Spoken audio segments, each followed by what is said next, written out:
Hi friends, భారత అభిమానులందరూ కూడా కోరుకున్నట్టుగానే మరి T20 వరల్డ్ కప్ భారత్ 13 పరుగుల తేడాతో మరి విజయాన్ని అయితే అందుకోవడం జరిగిందనమాట. మరి 13 ఏళ్ల తర్వాత సాధించినటువంటి ఈ ఘన విజయం అనేది భారత అభిమానులు అందరినీ కూడా ఊపిరి పీల్చుకునేలాగా, భారత్ యొక్క పేరు సగర్వంగా చెప్పుకునేలాగా చేసిందనమాట.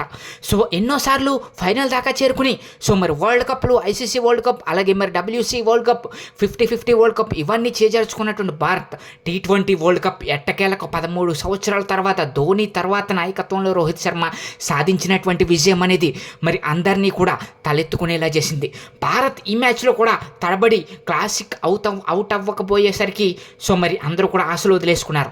కానీ క్లాసిక్ అవుట్ అయిన వెంటనే కూడా మ్యాచ్ని టర్న్ చేస్తూ బూమ్రా, అలాగే మరి హార్దిక్ పాండ్యా బౌలింగ్కి మరి సౌత్ ఆఫ్రికా కట్టడి చేసి చివరి వరకు కూడా పోరాడి ఈ యొక్క విజయాన్ని అయితే అందుకోవడం జరిగింది.